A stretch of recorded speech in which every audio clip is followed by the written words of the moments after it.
My name is Amanda Parker. I'm a 33-year-old woman who owns a small flower shop called Bloom and Grow in Boulder, Colorado. My store, which faces Pearl Street Mall, isn't very large, but it's my pride and joy. The shop is always filled with the sweet fragrance of seasonal flowers. In spring, colorful tulips and irises adorn the storefront, delighting passers-by. 10 years ago, I met my husband Nathan. He works as a senior investment advisor at Colorado Investment Partners, a major financial firm. With an annual income of $150,000, he's what you'd call a member of the elite. When we first met, I was instantly drawn to his ambitious nature combined with his gentle personality. We've been married for 8 years, and our son Ryan, who was born during this time, is now 7 years old. Every Sunday at church, Nathan was looked up to as an exemplary husband. He even made time to attend PTA meetings between his work commitments. Though he could be a bit of a show-off, I loved him, quirks and all. Ryan is in 2nd grade at public elementary school. He's bright and innocent, and particularly attached to me. On holidays, we bake cookies together or play at the nearby park. These simple moments are my precious treasures. The refrigerator is covered with his drawings, and my heart warms every time I see them. Our daily routine was very structured. Every morning at 6 a.m., I naturally wake up before the alarm clock rings. The first thing I do is make smoothies in the kitchen. My special smoothie with fresh fruits, vegetables, and protein powder is my source of energy. I'm particular about using carefully selected organic ingredients. After that, I prepare Ryan's lunch and the family's breakfast. When the morning sun streams into our modern white kitchen, the shadows of the houseplants on the counter create beautiful patterns on the wall. In such peaceful morning light, I would savor my happiness. Nathan leaves for work at 7:30 a.m. After seeing him off with a "have a good day," I take Ryan to school. It's about a 10-minute drive from our quiet residential area in the Chautauqua district to his school. The commute, with views of the majestic Rocky Mountains along the way, was our precious conversation time. Sitting in our Toyota RAV4, listening to my son excitedly talk about what happened at school and his friends, hearing his voice was a daily joy for me. During the day, I work at the flower shop while my husband works at his downtown office. Casual conversations with regular customers, tending to seasonal flowers, creating bouquets. I spend fulfilling hours carefully managing the watering and temperature while attending to these tasks. In the evening, we have dinner together as a family. Sometimes we'd have barbecues on our backyard deck, occasionally inviting neighbors over. Until now, this was our normal daily life. Indeed, we had no financial worries and were probably seen as an ideal middle-class family from the outside. Our 3-bedroom house was ordinary yet filled with our personality. The large living room windows offer views of seasonal changes, crocuses announcing spring's arrival, vibrant petunias in summer, autumn foliage, and pure white winter landscapes. All of these were part of our precious memories. But over the past 2 months, I began to notice subtle changes. My husband's behavior had clearly become strange. His weekend work increased, and when he was home, he was glued to his smartphone. Family conversations decreased, and the few words we exchanged became curt. He would say, "I'm handling a big project," but there was an emptiness to his words. I could sometimes hear him on the phone late at night, and it worried me endlessly. Still, I maintained a calm exterior. I wanted to believe it was just a busy period at work and things would return to normal. Above all, I didn't want Ryan to notice his father's changes. Even when his father's seat was empty at dinner, would explain with a smile, "Daddy's working hard." Those days continued. One morning, I woke up with sudden nausea. Around 7 a.m., when the Boulder Community Health Clock Tower was chiming, I should have already finished preparing breakfast, but that day I couldn't move from the bathroom. "Mom, are you okay?" Ryan's worried voice came from beyond the door. I managed to put on a smile and answered, "I'm just a little tired," but the discomfort welling up from inside my body was clearly unlike anything I'd experienced before. From that day on, my health gradually deteriorated. An unexplainable fatigue ate away at my body, and I had intermittent low-grade fevers. I increasingly found myself struck by dizziness and nausea within an hour of drinking my smoothie. At the flower shop, even lifting heavy vases became a struggle. Sometimes my vision would blur while serving customers. When I consulted Dr. Johnson, my primary care physician, he ran a series of tests but found nothing unusual. "This might be stress-related. Have you had any worries lately?" At that question, I found myself at a loss for words. Indeed, I had worries. But I couldn't find the courage to voice them. My husband's behavior wasn't improving, rather, it was steadily getting worse. The suspicious late-night phone calls had become routine, and his weekend outings were increasing. The phrase, "dealing with investment matters," now sounded like nothing more than an excuse. He had started disposing of credit card statements before I could see them. Then one day, I happened to find a copy of a statement. Frequent charges at The Kitchen, an upscale restaurant in Boulder. Moreover, it was always dinner for two. Clearly, these weren't meals with me. With an aching heart, I reviewed that statement over and over. "Amanda, you're looking pale lately," Mary, a regular customer at the flower shop, commented with concern. Mary was a pillar of the local community who had lived in the area for over 20 years. We also saw each other at church every weekend, and she was like a mother to me. My friend had similar symptoms. Later we found out. She trailed off. The words that followed, "her husband's affair was discovered," weighed heavily on my heart. While shopping at McGuckin Hardware, I happened to catch sight of Nathan. But he hadn't noticed me. I saw him in the security mirror, engrossed in conversation with a young woman. The smartly dressed woman was clearly not there for investment consultation. The pain in my chest from that moment remains vivid even now. My health deterioration became even more serious.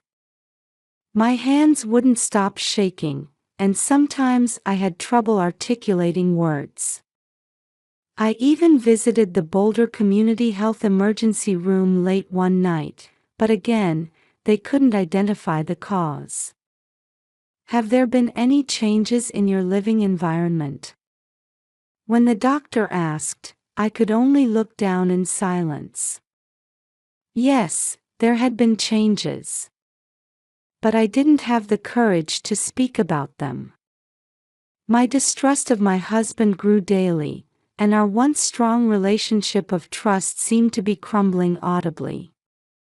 Ryan seemed to be keenly aware of my condition.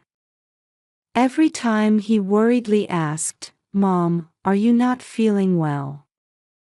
I would answer with a forced smile, "I'm fine." I didn't want to worry him. With that sole thought in mind, I continued to maintain a facade of calm. But reality proceeded in a cruel direction, regardless of my wishes. Even when my husband was home, he was like a stranger. His gentle smile and family conversations all seemed to have become things of the past. That morning, I woke up earlier than usual. The clock had just struck 6 a.m. Outside the window, the morning sun was beginning to touch the peaks of the Rocky Mountains. Though I still felt unwell, I had awakened to a strong sense of unease. As I was about to head to the kitchen, I heard a small noise. The sound of someone moving. There couldn't be anyone but family in the house. But usually, I was the only one up at this hour. Quietly descending the stairs, I noticed a faint light coming from the kitchen. What I saw there would dramatically change my life.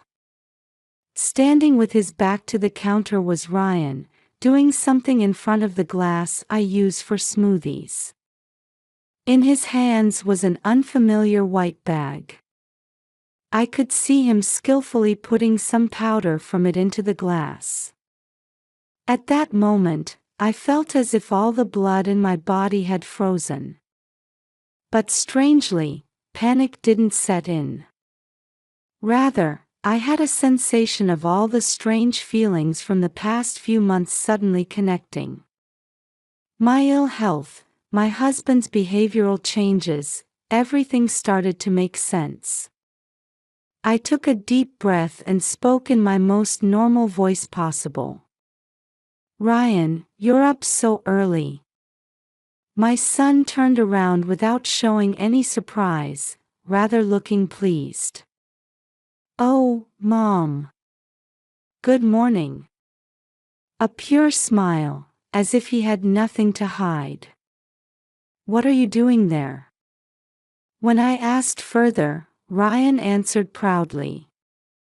"Dad said if we put this in, Mom will get more energetic." The moment I heard those words, I felt something snap in my mind. But I kept my expression unchanged. As a mother, no, as an adult, I instinctively understood that I needed to maintain my composure. "Is that so? How long have you been putting this in?" Speaking in as natural a voice as possible, Ryan thought for a moment before answering. About 2 weeks ago. Dad said it's special medicine. He said if we put this in, you'll feel better." Each of my son's innocent words cut deep into my heart. But I didn't let it show on my face. Instead, I smiled as I replied. "I see, thank you. That's very kind of you." Ryan nodded contentedly. I casually asked, "Did you get that powder from Dad?" "Yes. But he said to keep it a secret. He wanted to surprise you." Ryan continued happily. "Dad said if we put this in, Mom would become happier and happier." Hiding my trembling hands behind my back, I gently patted my son's head. "I see, Dad said that. All right, let's keep this our secret." At that moment, I heard footsteps coming down the stairs. It was Nathan. I acted quickly. "Ryan, could you go get dressed in your room?" After confirming my son had returned to his room, I hastily secured evidence. I took out my smartphone and photographed the white bag and powder on the counter. I also collected a sample of the powder in a small plastic bag. Right after that, Nathan entered the kitchen. "Good morning." His voice carried its usual coldness. I maintained my composure as I replied, "Good morning. You're early today too." My husband silently turned on the coffee maker and picked up the newspaper, as if he had no knowledge of what had just transpired.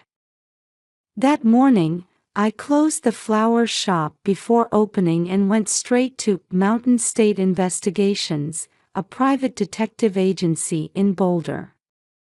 This was a place that had been recommended by a regular customer. When I entered the office, Mike Johnson greeted me.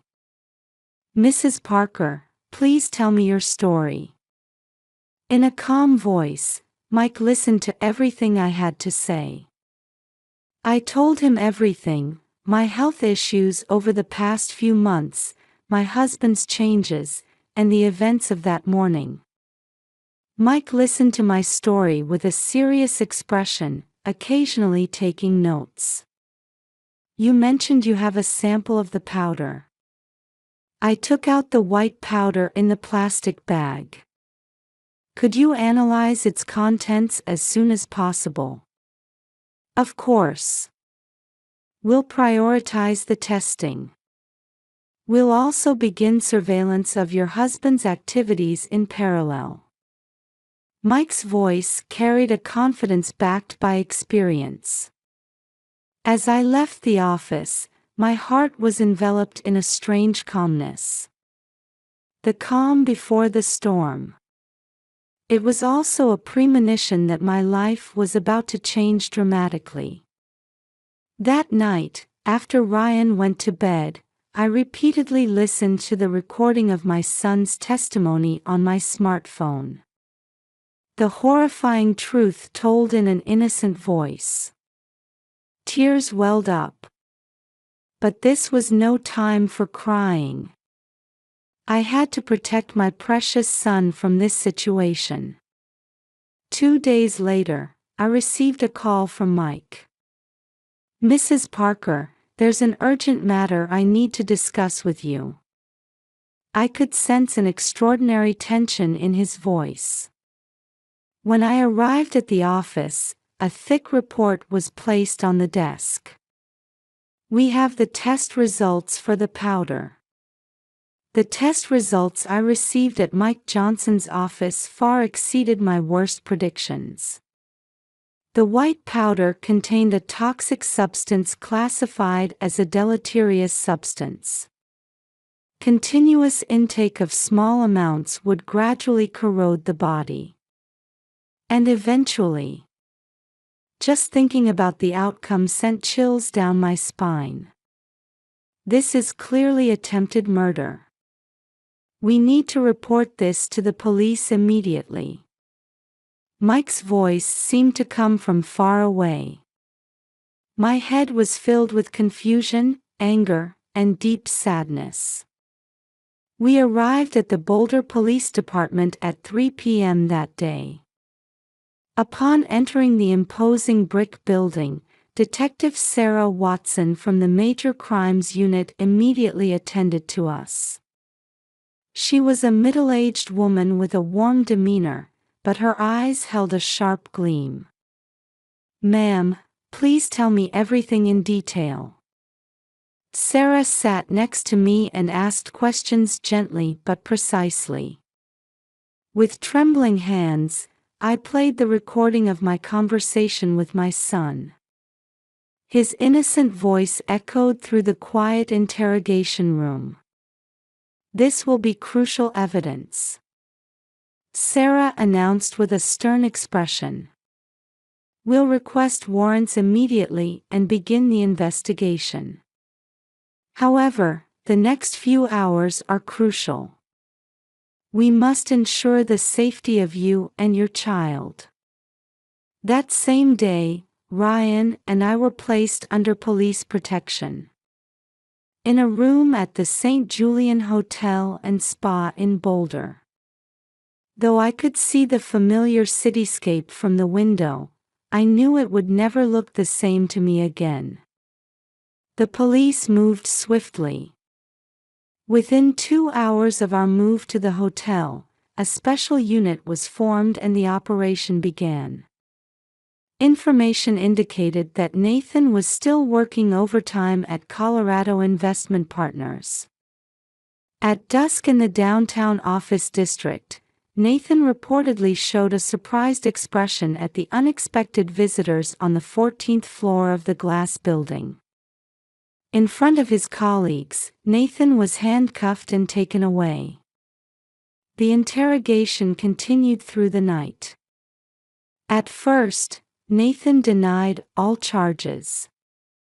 However, evidence kept piling up. The toxicology results from my hair, my son's testimony, and decisively, the remaining powder found in his office. Then the investigation developed in an unexpected direction.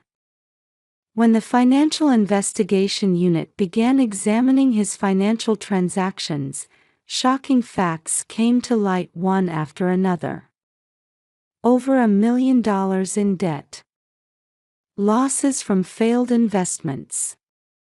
And most seriously, the misappropriation of client funds. Using his position as a senior investment advisor at Colorado Investment Partners, he had defrauded multiple clients of their funds. A laptop was discovered at the suspect's residence. Detective Sarah's eyes flashed at the investigator's report. The password has been cracked. Inside. The data analysis results were even more shocking. The existence of a mistress for the past 2 years. Rachel Smith, a 25-year-old clerk at Pearl Street Boutique. A young woman who led a flashy lifestyle in stark contrast to mine. Rachel's Instagram was full of records of stays at luxury hotels, photos with branded goods, and overseas trips. It was discovered that all this luxurious living was funded by the misappropriated money. Over the past 2 years, the suspect has transferred approximately $500,000 to an account in Rachel Smith's name. The room fell silent at the financial investigator's report. Further investigation revealed more shocking facts. Nathan and Rachel had even planned for after my death. Large life insurance policies. Abandonment of custody rights. Everything had been meticulously planned. Why didn't he kill her directly? When a young detective raised this question, Detective Sarah answered in a heavy tone. He was likely aiming for the perfect crime. By administering small amounts gradually, he tried to make it look like a natural death. And most despicably, the air in the room froze at these words. By using his son, he tried to completely conceal his involvement. As the sun rose, a press conference was held at the Boulder District Attorney's office.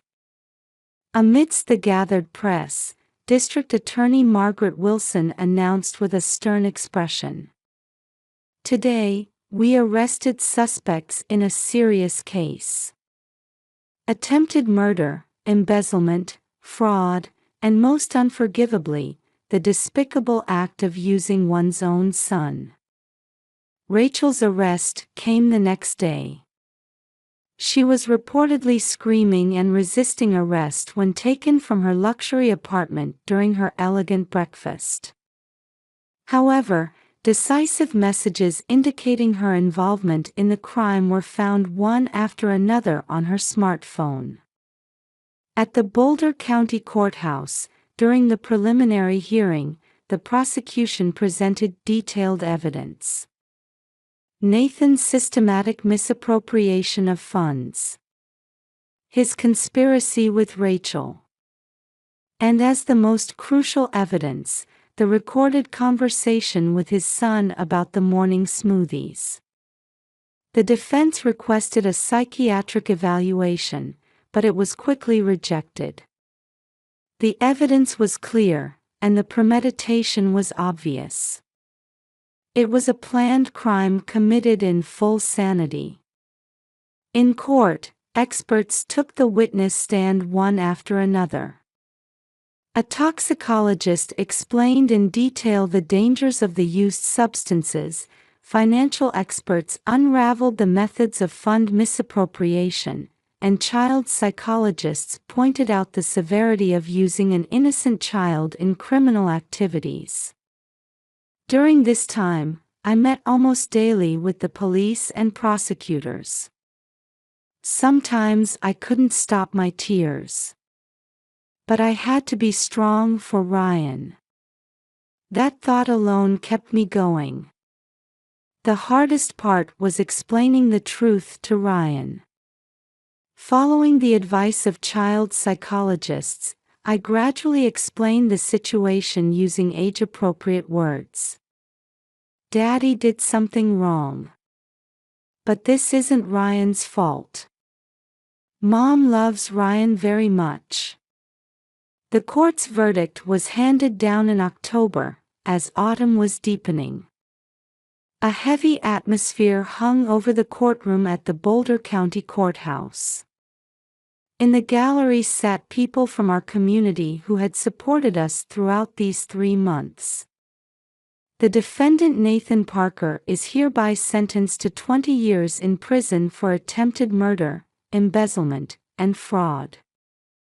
When the judge's voice echoed through the courtroom, silence fell.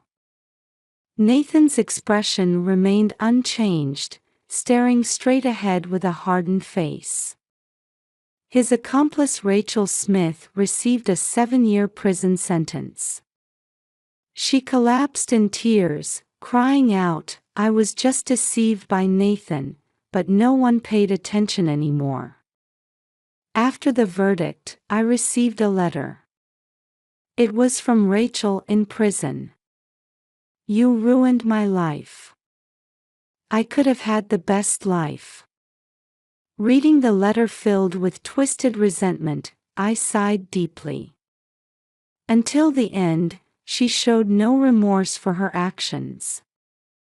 Meanwhile, Nathan reportedly lives in complete isolation in prison. No one visits him, and his former colleagues and friends have cut ties with him. Perhaps he reflects on his lost wealth and status while reading the occasional Forbes magazine that gets sent to him. However, our lives had begun a new chapter. After the incident, Ryan and I moved to Louisville, a small town about 20 minutes by car from the Chautauqua district. Our new home, rich in greenery, helps heal our hearts. On weekends, we enjoy barbecues in the garden, and the sound of Ryan playing with neighborhood children fills the air. Mom, I love our new house. Ryan's smile warms my heart. He's now gradually overcoming the trauma from the incident with the support of a child psychologist. Every Wednesday evening, after counseling, we always stop at a nearby ice cream shop. That has become our new joy. The flower shop Bloom and Grow has grown in unexpected ways. Following local media coverage of the incident, many people began visiting the store. Your courage inspired me. I'm encouraged by how you persevere with your child. I received such words from many people. And now, I'm preparing to open a second store about 10 minutes by car from Pearl Street Mall. The new store name, Bloom and Grow Family, reflects our wish for renewal. The church community continues to support us warmly. After Sunday service, we're always invited for tea time. Mary and other church members watch over us like family. Amanda, you're such a strong woman. I smile at Mary's words. I had to be strong to protect my precious son. I've also become more actively involved in PTA activities. Meeting other mothers who have gone through similar experiences and sharing our stories has created new bonds. Sometimes we cry together, but we keep moving forward. This attitude seems to touch the hearts of those around us. Ryan quickly made friends at his new school.